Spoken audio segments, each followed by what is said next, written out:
जीव जत सकल राम में जान। और वंदम सबके पद कमल सदा जोर जुग पान।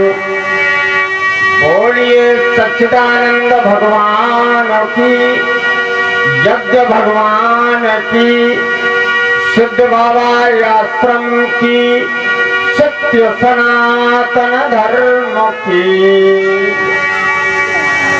परात्पर प्रब्रह्मा कृष्ण महाराज राजेंद्र राजेंद्र प्रभु सीताराम जी महाराज के युगल चरणार बिंदु।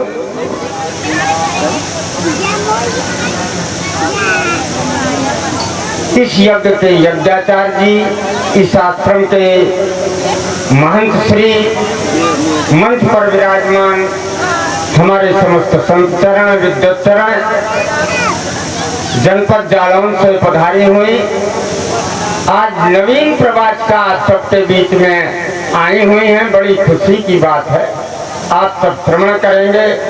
अगर श्वेतांबरा जी गई तो दूसरी प्रवक्ता जो शास्त्रीय संगीत में पूर्ण रूप से परिपक्व है, मर्मज्ञ है, ऐसी प्रवास का आज हमारे बीच में आपके इस मंच पर विराजमान है जया शास्त्री जी। और अभी आप बेटी हमीरपुर से पधारी हुई बेटी वैदेही जी को बड़े ही सुंदर ढंग से श्री रामचरितमानस के द्वारा श्रवण कर रहे थे। हमारे श्रोता वक्ता के बीच में श्वेत का कार्य कर रहे संचालक के रूप में विराजमान माननीय श्री मिश्रा जी, और इस यहाँ से लाइव प्रसारण करने वाले भैया श्री धर्मेंद्र गुप्ता जी। आप सब भगवत चर्चा प्रेमी, संत चरणार बिंदु अनुरागी, धर्म प्रेमी, देश प्रेमी बंधुओं, श्रद्धामयी, ममतामयी सीता, सावित्री, अनसुईया के पदार बिंदुओं की सतत अनुगमनशीला बंदनियां मेरी मात्र शक्तियों। आए समय बहुत अल्प है, अधिक कुछ नहीं कहेंगे। आए सीधे भगवान की कथा से जुड़े। लेकिन पहले जैसा कि कथा की परंपरा है, उस परंपरा का निर्वहन करते हुए 2-4 बार भगवान नाम स्मरण करके अपनी मन और वाणी को पवित्र करें, जिससे हमें कुछ कहने की शक्ति का, आप लोगों के अंदर कुछ सुनने की शक्ति का संचार हो सके। उसके लिए आप सभी लोग बड़ी श्रद्धा और प्रेम के साथ बोलेंगे।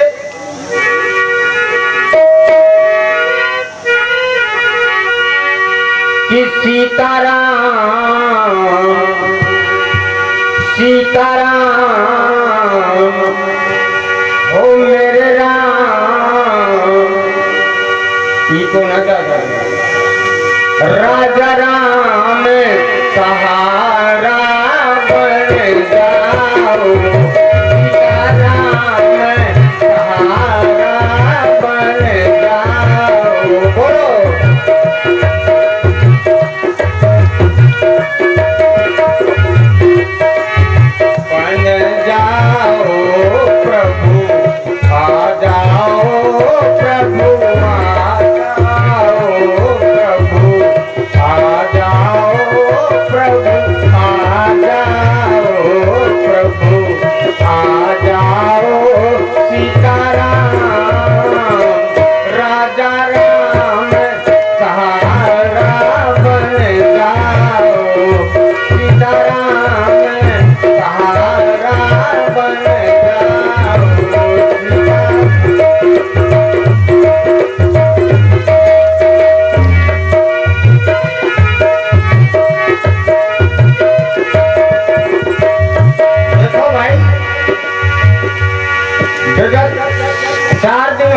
सत्संग होते होते सुनते सुनते आप सभी लोगों को, लेकिन आप लोग भगवान के संकीर्तन में वास्तविक जो कहती हैं हमारी ये बेटियां कि बहुत कंजूसी करते हैं, तो वास्तव में कंजूसी ही करते हैं आप लोग हैं।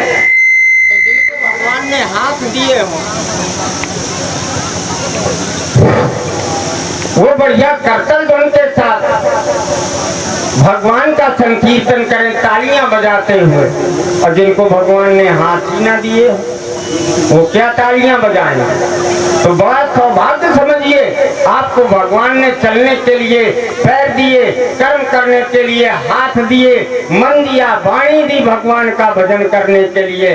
परम लेकिन आप लोगों का ये दुर्भाग्य है, आप ऐसे सत्संग में आकर भी अगर भगवान नाम में चुप बैठे रहें तो बड़ी शर्मनाक बात है। अधिक कुछ कहते लेकिन उतना समय नहीं है कहने के लिए, इसलिए आओ सीधे भगवान की कथा से जोड़े। देखो अभी ये बैठी हमारी मानस कोकिला, जो आपने पंपलेट में पढ़ा होगा, मानस कोकिला जया शास्त्री जी शास्त्रीय संगीत में पारंगत है। और भैया हमें न तो गीत है हमें, न संगीत है, न राग है, न रागनी है। लेकिन वैसे किसी ने कहा है कि राग की रागनी, मिश्रा जी महाराज, राग की रागनी बंधन से कम नहीं होती और भक्त की आह भी क्रंदन से कम नहीं होती। और चाहो तो लगा लो माथे से, चाहो तो लगा लो माथे से, क्योंकि देश की मिट्टी भी चंदन से कम नहीं होती। देश की मिट्टी भी चंदन से कम नहीं होती। हेलो, संस्कार मरिया एक बच्चा है, उनके भैया कोई बुला रहे हैं। संसू नाम है, संसू मरिया, संसू मरिया एक बच्चा है, उनके भैया पवन बुला रहे हैं, यहाँ हो तो चले जा। नहीं भैया, तो देश की मिट्टी भी चंदन से कम नहीं होती। चंदन है इस देश की मिट्टी, तपोभूम हर ग्राम है, हर बाला देवी की प्रतिमा, हर बच्चा बच्चा राम है। हर बाला देवी की प्रतिमा, हर बच्चा बच्चा राम है। यहाँ पांडाल के अंतर्गत विराजमान प्रत्येक बेटा एक राम का रूप धारण किए है, प्रत्येक बेटी सीता का रूप धारण किए है। अगर ये बेटियां शांति का स्वरूप होती हैं तो एक तरफ क्रांति का स्वरूप भी होती है। अगर शांति का दीप प्रज्वलित करती हैं तो इस दीपक को कोई बुझा ना सके, इसलिए महारानी लक्ष्मीबाई बन करके और दोनों हाथों में कराल कृपाण लेकर के मुँहे बेटे को पीठ में बांध करके एक नहीं 12-12 से अंग्रेजों को मुंडों को काट काट कर मां धरती की गोद पाट देने वाली ये बंदियां मात्र शक्तियां हमारी बेटियां हैं। ऐसे नारी के 3 रूपों का वर्णन इस रामचरितमानस में दिया गया। पहला रूप कुंवारी का, और दूसरा रूप नारी का, और तीसरा रूप महतारी का। 3 रूपों का वर्णन। और बंधुओं, जब तक समाज को नारी के इन तीनों रूपों का संरक्षण नहीं प्राप्त हो जाता तब तक हमारा ये समाज भटकता है। आप देखेंगे रामचरितमानस के अंदर कितना सुंदर चित्रण किया गोस्वामी जी महाराज ने। एक तरफ नारी के रूप में देवी उर्मिला जी खड़ी हैं और एक तरफ मातारी के रूप में जगत जननी आदर्श जननी माता सुमित्रा खड़ी हैं और बीच में खड़े हैं जीवाचार लक्ष्मण जी महाराज। जिस समय लक्ष्मण जी महाराज को पता चला कि मेरे प्राण धन राजीव लोचन परमात्मा राम का अब राज्याभिषेक नहीं होगा, अब तो 14 वर्ष के लिए मंजली माता के कई के अनुसार और 14 वर्ष के लिए परमात्मा राम का वनगमन हो चुका है। लक्ष्मण जी महाराज रोते बिलखते हुए और वहां से दौड़ पड़े और किस तरह बोले, समाचार लक्ष्मण जब पाए तो व्याकुल बिलख बदन उठ जाए। समाचार लक्ष्मण जब पाए व्याकुल बिलख बदन उठ जाए।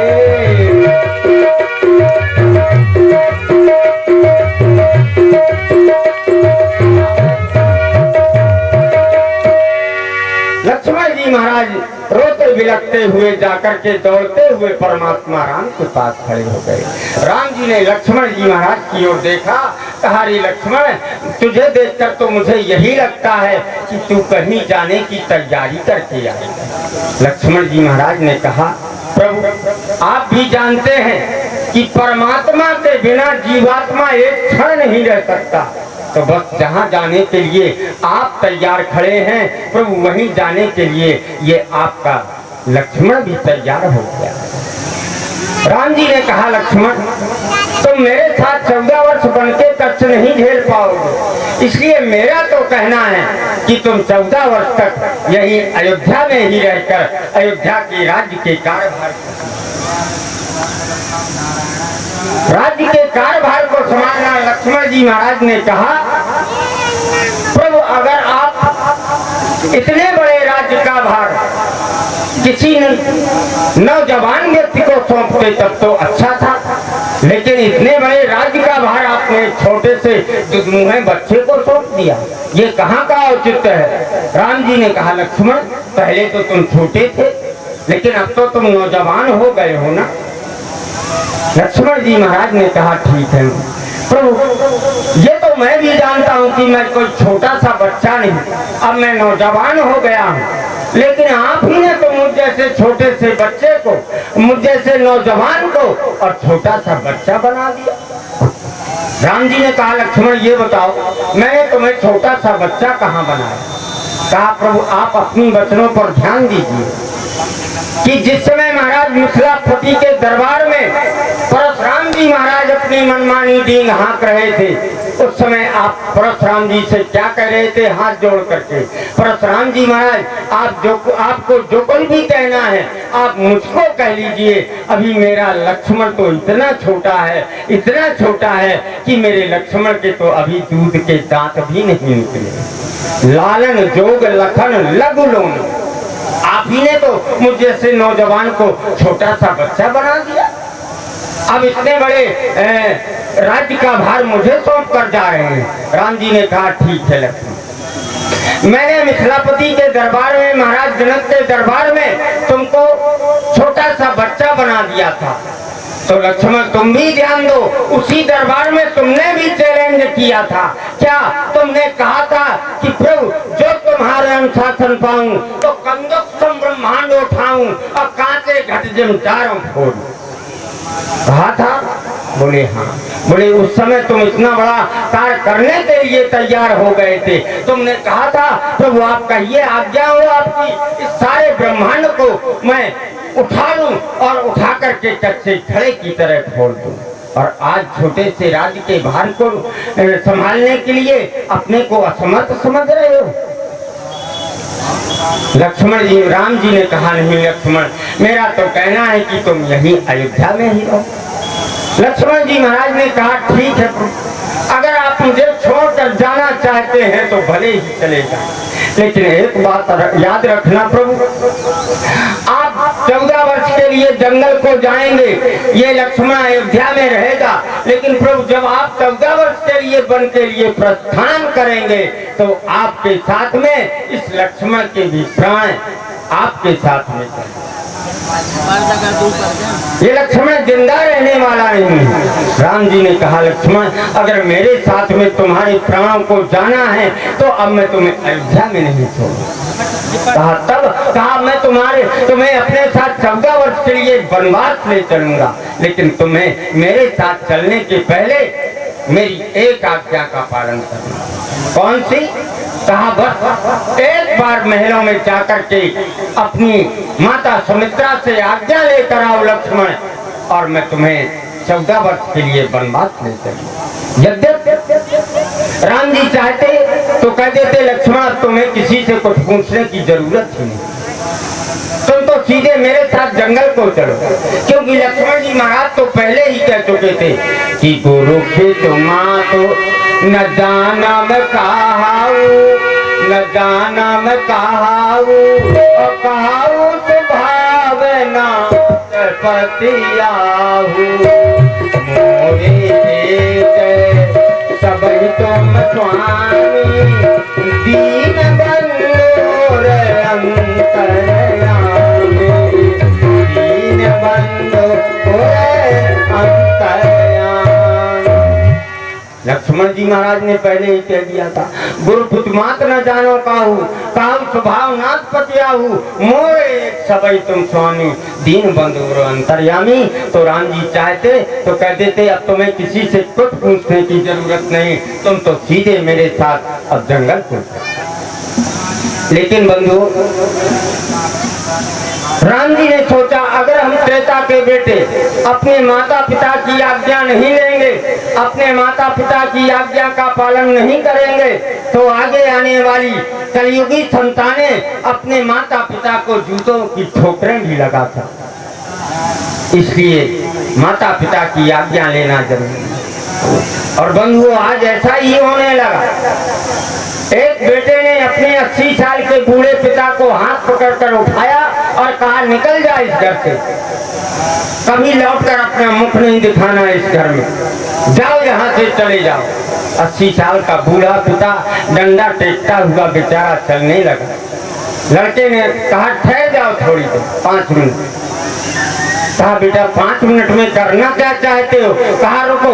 लड़का दौड़ता हुआ गया मार्केट, वहां से 5 मीटर कपड़ा लाया, अपने पिता के हाथ में रख दिया और कहा लो तुम जिंदगी भर के लिए यहाँ से जा तो रहे हो, साथ में अपने ये कपड़ा भी लेते। पिता ने पूछा बेटा ये कपड़ा मुझे इस घर से निकाल रहे हो, इस उम्र में मैंने तुम्हें अपने बुढ़ापे का सहारा समझा था, तुम घर से निकाल रहे हो, लेकिन ये बताओ मुझे तुम ये 5 मीटर कपड़ा क्यों दे रहे हो? बेटे ने कहा इसलिए दे रहा हूँ, ये कपड़ा कोई कुर्ता पाजामा सिलवाने के लिए नहीं दे रहा, पतलून सिलवाने के लिए नहीं दे रहा। कहा तब ये कपड़ा मुझे क्यों दे रहे हो? कहा ये कपड़ा तो मैं इसलिए दे रहा हूँ कि जब तुम मरोगे ना तो मुझे तुम्हारे पास तक कहीं कफन लेके ना आना पड़े, इसलिए अपने साथ में ये कफन भी लेते। बेचारे बूढ़े पिता ने कहा बेटा तुम मुझे घर से निकाल कर कफन दे रहे हो? उस बूढ़े पिता ने बीच से आधा कपड़ा फाड़ दिया और अपने बेटे के हाथ में रख दिया। कहा बेटा ये आधा कपड़ा तू रखे। कहा क्यों?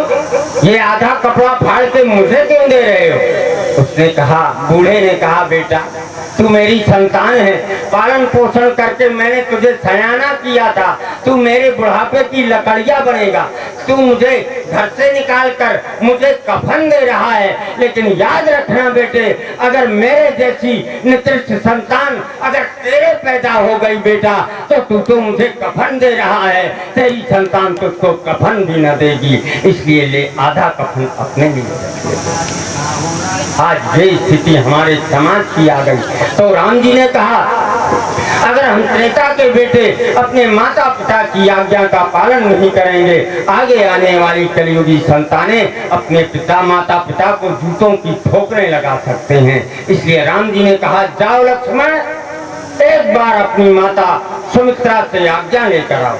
लक्ष्मण जी महाराज ने कहा ठीक है। तो लक्ष्मण जी महाराज दौड़ते हुए गए, माता सुमित्रा के महलों में देखा माता सुमित्रा रंग बिरंगे चौकों को पूरित कर रही थी और उनकी जो प्राण वल्लभा थी लक्ष्मण जी महाराज की उर्मिला जी, वो उन चौकों के बीच में रत्नों और मणियों को जड़ रही थी। इतने में लक्ष्मण जी महाराज का पहुंचना हो गया। उर्मिला जी की दृष्टि पड़ी। उर्मिला जी ने सोचा अरे मेरे प्राणनाथ आए हैं, अपनी माता के महलों में आए हैं, अपनी माता से कुछ गुप्त वार्ता करने के लिए आए होंगे, इसलिए मुझे यहाँ से चला जाना था। उर्मिला जी जाने लगी। किसी ने कहा अरे उर्मिले तुम भी तो सुन लो कि तुम्हारे पति अपनी माता से क्या कहने आए। उर्मिला ने कहा मैं तो पहले ही समझ गई कि मेरे प्राणनाथ अपनी माता से ज्यादा इतना ही कहने आए होंगे कि माँ जल्दी से चौकों को पूरित कर ले, पूरी तरह से तैयारियां कर ले, राम जी के राज्याभिषेक की बेला पूरी तरह हो चुकी। लेकिन बंधुओं उर्मिला अगर कुछ क्षण वहां ठहर जाती तो उर्मिला जी को ये पता चल जाता कि महाराज लक्ष्मण जी महाराज वहाँ राम जी के अभिषेक का सुखद नहीं बल्कि राम जी के वनवास का दुखद समाचार लेकर वहां आई। लेकिन उर्मिला जी चली गई। इधर लक्ष्मण जी महाराज ने क्या किया?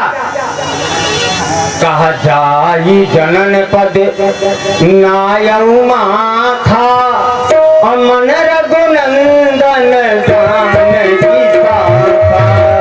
जाय जनन पद नायऊ माखा मन रघुनंदन जानकी साखा।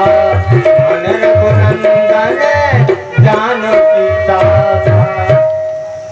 जाकर के माता के चरणों में सिर नमाया। आज माता सुमित्रा ने लक्ष्मण जी की ओर देखा, कहा अरे लक्ष्मण, आज तो तुझे प्रसन्न होना चाहिए, क्योंकि पता है आज तुम्हारे बड़े भैया राम जी का राज्याभिषेक होना है, इसलिए तुझे प्रसन्नता होना चाहिए। लेकिन आज मैं देख रही हूँ कि तेरे मुख पर मलिनता दिखाई दे रही है, तेरे चेहरे पर निराशा के चिन्ह अंकित दिखाई दे रहे हैं। बेटा लक्ष्मण, पहले तुम अपने दुख का कारण बताओ, पहले मैं तुम्हारे दुख का निवारण करूंगी, राम जी के अभिषेक की चर्चा तो बाद में करूंगी। लक्ष्मण जी महाराज ने कहा क्या माँ, तुम मेरे दुख का निवारण करना चाहती हो? कहा अवश्य बेटा, पहले मैं तुम्हारे दुख का निवारण करूंगी, राम जी के अभिषेक की चर्चा बाद में करूंगी। लक्ष्मण जी महाराज ने कहा माँ, अगर तुम मेरे दुख का निवारण करना चाहती हो माँ, तो सबसे पहले तुम्हें अपनी ममता का गला घोंटना पड़ेगा, तभी तुम मेरे दुख का निवारण कर पाओगी माँ, तभी तुम मेरे दुख का निवारण कर। कहा क्या मतलब? ममता का गला घोंटना पड़ेगा? लक्ष्मण जी महाराज ने कहा हाँ, अब प्रभु राम जी का राज्याभिषेक नहीं होगा। कहा तब? कहा अब तो मंजली माता केकई की आज्ञा के अनुसार और अपने परमात्मा राम का, मेरे बड़े भैया राम जी का 14 वर्ष के लिए वनवास हो चुका है, वो 14 वर्ष के लिए बन जाने के लिए दरवाजे में तैयार है। माता सुमित्रा ने सुना, कहा धिक्कार है लक्ष्मण तुम्हें, आज तो तुम्हें चुल्लू भर पानी में डूब कर मर जाना चाहिए, लेकिन भूल कर भी मेरे महलों की ओर मत आना चाहिए। कहा क्यों माँ, ऐसा क्यों कह रही है? माता सुमित्रा ने कहा बेटा लक्ष्मण, देख रहे हो जगत के पिता राजीव लोचन परमात्मा राम 14 वर्ष वन यात्रा के लिए तैयार खड़े हैं दरवाजे पर, और कहीं तुमको भी साथ में न जाना पड़े, इस भय के कारण तुम मेरे महलों की ओर भागता है। आज तुझे महलों की ओर नहीं आना चाहिए, वहीं चुल्लू भर पानी में डूबकर मर जाना चाहिए। लक्ष्मण जी महाराज ने कहा माँ, तो मुझे भैया राम जी ने ही तो भेजा है कि जाओ अपनी माता सुमित्रा से आज्ञा लेकर आओ, तभी तुम्हें अपने साथ में ले चलूंगा। माता सुमित्रा ने कहा बेटा लक्ष्मण, अगर राम जी ने तुझे मेरे पास भेजा है तो मेरा भी कहना है बेटा, जाओ राम जी के साथ 14 वर्ष के लिए वन यात्रा में चले, वनवास को चले जाओ 14 वर्ष के लिए। लेकिन बेटा लक्ष्मण जी महाराज जाने लगे माता के चरणों में सिर नमा करके, और इधर महाराज जैसे चरणों में सिर झुकाया और जाने लगे। माता सुमित्रा धन्य है, आदर्श जननी सुमित्रा, जो अपने बेटे को कह रही लक्ष्मण तुम जा तो रहे हो, लेकिन मेरी एक बात गांठ में बांध लेना, 14 वर्ष वनवास की यात्रा के अंतर्गत इस बात को कभी भूल मत जाना लक्ष्मण। क्या माँ क्या कहना चाहती हो? माता देखो धन्य है भारत की आदर्श जननी सुमित्रा, आज बेटे को वनगमन जाते समय विदाई के रूप में क्या दे रही है? कहती है बेटा जाना तो चाहते हो श्री सीताराम जी के साथ बन, और जाना तो परंतु मेरी कोख को लजाना मत, माता पिता मानना सदैव सिय राघव को, और भूल कर भी पुत्र पुत्र मेरे कहलाना मत, और खाना तो खिला के सोना तो छुड़ा के, किंतु जाग जाना पहले ही, और दोनों को खिलाए बिना दिन का भी खाना होता, और मर जाना बेटा भले ही ही रण स्थल में, लेकिन पीठ को दिखाकर मेरे दूध को लजाना मत, पीठ को दिखाकर मेरे दूध को लजाना मत। बेटा रांगण में कहीं कार्य पड़ जाए तो भले ही प्राणों का परित्याग कर देना, लेकिन राम जी को पीठ दे करके मेरे दूध को कलंकित मत कर देना। बेटा जाओ जाओ, मैं तुम्हें परमात्मा के चरणों में समर्पित करती हूँ। धन्य है वो माताएं जो अपने पुत्र को अपने राष्ट्र के लिए, परमात्मा के लिए, धर्म के लिए समर्पित करते हैं। आप कहें क्या आजकल ऐसी माताएं नहीं हूँ? त्रेता में ही ऐसी माताएं हूँ, आजकल भी ऐसी माताएं हूँ। बंधुओं, जिस समय भगत सिंह को फांसी होने लगी, भगत सिंह की अंतिम इच्छा पूछी गई, बोलो भगत सिंह तुम्हारी अंतिम इच्छा क्या है?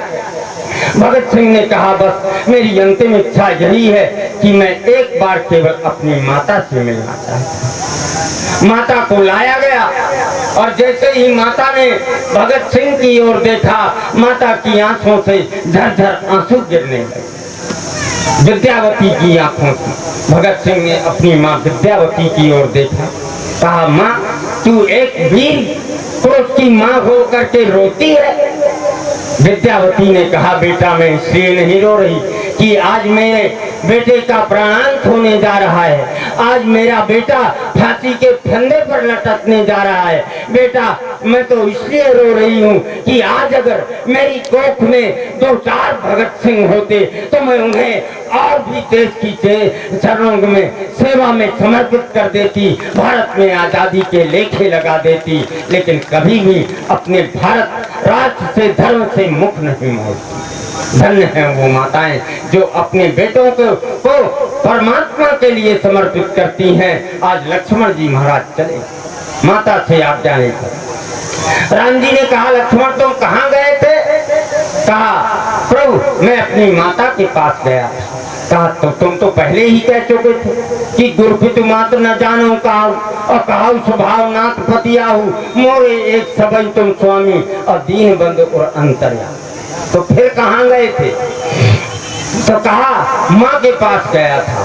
माँ के पास गए थे तो बताओ कैसे गए थे? कहा माँ के पास मेरा केवल तन गया था, तन गया था माँ के पास। कहा अगर तन माँ के पास गया था तो ये बताओ लक्ष्मण कि फिर तुम्हारा मन कहाँ था? कहा मन तो मैं बताऊं कहाँ था? बोले जाय जनन पद और नाय माथा और मन रघुनंदन जानकी साथा। कहा प्रभु मन तो आपके श्री चरणों में रखा था, तन केवल माँ के पास मेरा तन गया हुआ। कहा धन्य है लक्ष्मण जी महाराज चले जा रहे हैं। माता सुमित्रा से आज्ञा लेकर के बीच मार्ग में पहुंचे, मन में आया 14 वर्षों के लिए जा रहा हूँ, लौट के आना हो या ना आना, एक बार अपनी पद पारायणा प्रेसी उर्मिला से, वीर वधू उर्मिला से मिलता चलूंगा। लक्ष्मण जी महाराज मुड़ गए और जैसे लक्ष्मण जी महाराज मुड़े, एक बार गोस्वामी जी से किसी ने कहा गोस्वामी जी महाराज क्या आप रामचरितमानस में उर्मिला चरित्र नहीं लिखेंगे? गोस्वामी जी ने कहा मैं श्री रामचरितमानस में उर्मिला चरित्र बिल्कुल नहीं लिखूंगा। कहा क्यों? कहा आप जानते हैं रामचरितमानस का दूसरा नाम क्या है? कहा रामायण, माने राम धन आयन, और आयन माने होता है घर और राम जी माने राम, तो ये रामायण राम जी का घर है। और आज भी भारतीय संस्कृति की मर्यादा है कि कभी भी बहू अपने जेठ के घर में प्रवेश नहीं करती है, अपने जेठ के घर में कमरे में प्रवेश नहीं करती है। तो गोस्वामी जी महाराज ने कहा अगर इस रामायण रूपी रामचरितमानस रूपी रामायण राम जी के घर में अगर मैंने उर्मिला जैसी बहू का प्रवेश करा दिया तो मर्यादा का उल्लंघन हो जाएगा, भारतीय संस्कृति का खंडन हो जाएगा। इसलिए रामचरितमानस में मैं उर्मिला चरित्र कदाप नहीं लिखा। अब लिखा किसने? आपके इस चिरगांव निवासी मैथिली चरण गुप्त ने लिखा। लक्ष्मण जी महाराज चले जा रहे हैं। मन में विचार आया 14 वर्षों के लिए जा रहा हूँ, लौट के आना हो या ना आना हो, एक बार अपनी प्राण वल्लभा प्रेसी वीरवधू उर्मिला से मिलता चलूं। और लक्ष्मण जी महाराज गए, दरवाजे में कुंडी खटखटाई, उर्मिले उर्मिले।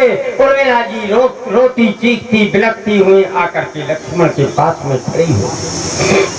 लक्ष्मण जी महाराज ने सोचा लगता है उर्मिला को एडवांस में ही पता चल गया कि अब परमात्मा राम का राज्याभिषेक नहीं होगा, 14 वर्ष के लिए वनवास हो। लेकिन लक्ष्मण जी महाराज ने कहा उर्मिले तुम पहले अपने रोने का कारण बताओ, राम जी के अभिषेक की चर्चा तो बाद में करूंगा। उर्मिला जी ने कहा प्राणनाथ मेरे रोने का कारण बस यही है कि मैं अभी अभी एक बड़ा सुंदर राम राज्याभिषेक का चित्र बना रही हूँ और सहसा आपकी वाणी मेरे कानों में पड़ी, उर्मिले उर्मिले, और मेरी लेखनी थिरक गई, मेरा बना बनाया सारा चित्र बिगड़ गया, इसलिए मुझे रोना आ गया। लक्ष्मण जी महाराज ने कहा उर्मिले अगर तुम्हारा चित्र बिगड़ा है तो वो सही समय पर होगा। कहा क्या मतलब उर्मिला ने कहा। लक्ष्मण जी महाराज ने कहा उर्मिला जब राम जी के अभिषेक का असली चित्र बिगड़ ही चुका है तो अब ये नकली चित्र बनाने से फायदा ही क्या है, नकली चित्र बनाने से फायदा ही क्या।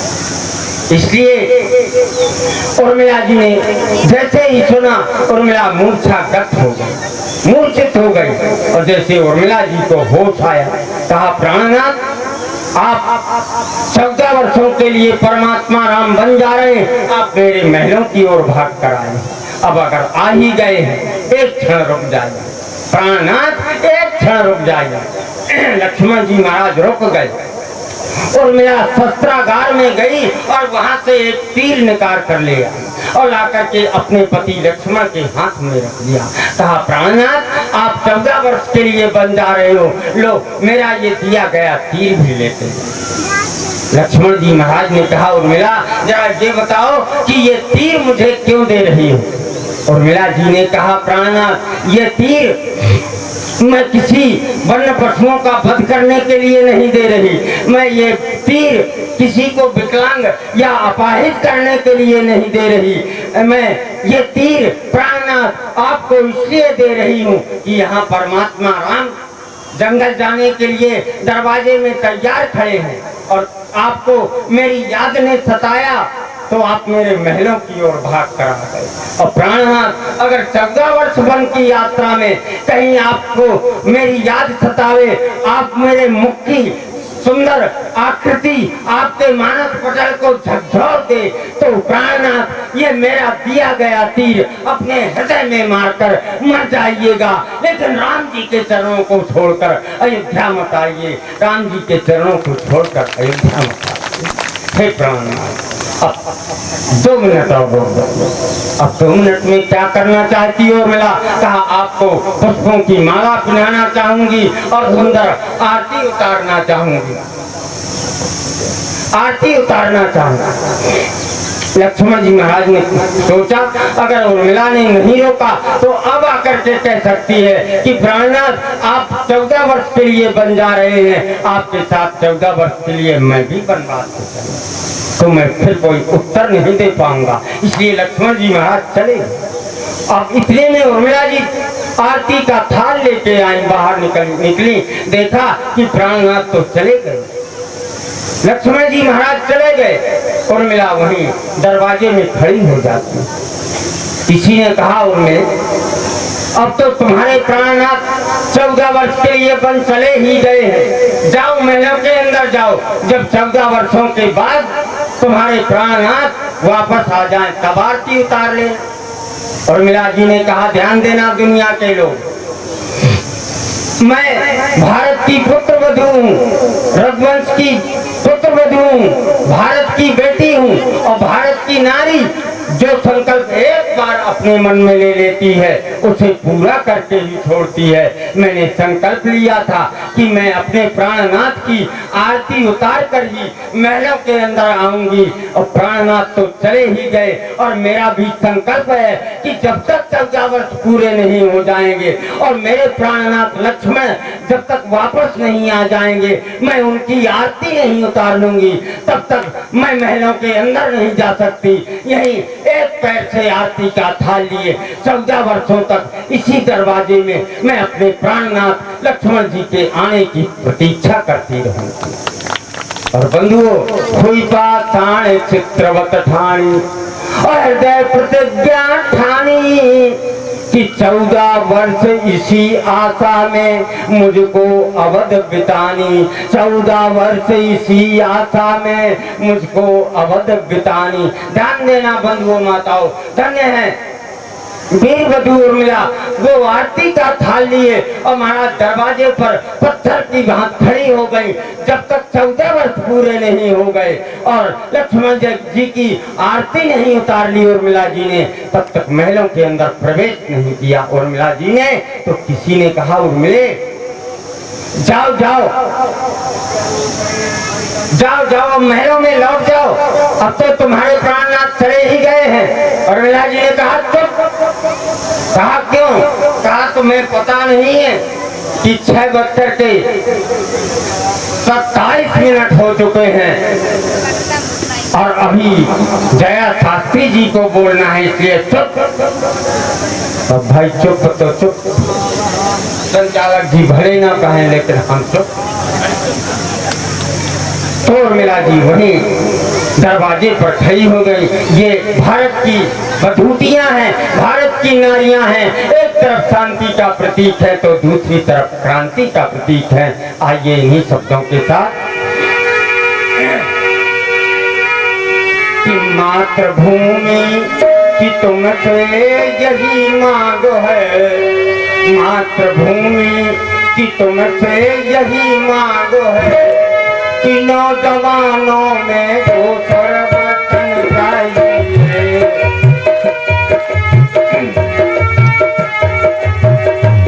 नौजवानों में दोसर वतन चाहिए।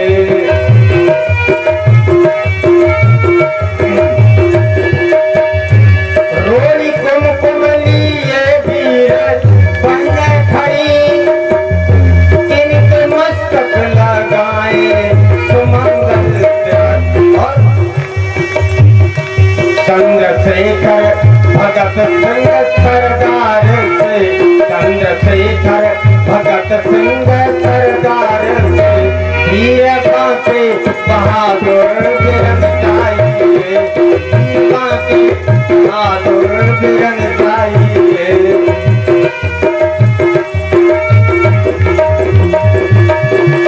लक्ष्मी बाई व दुर्गावती की तरह वीर भाई को ऐसी बहन चाहिए।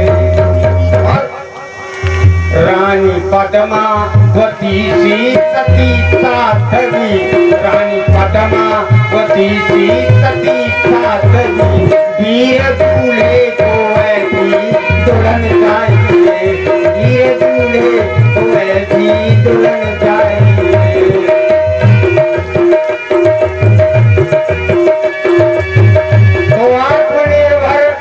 अंत में है आत्मनिर्भर जितेंद्र बने सायसी, हम सभी में सुदृढ़ संगठन चाहिए।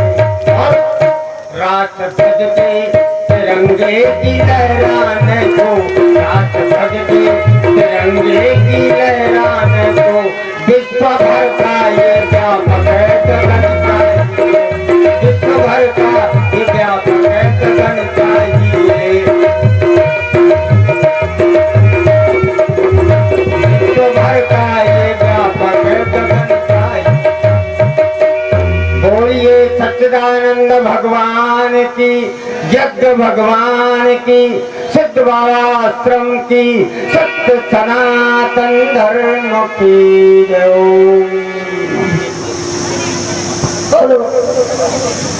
बोलिए यज्ञ भगवान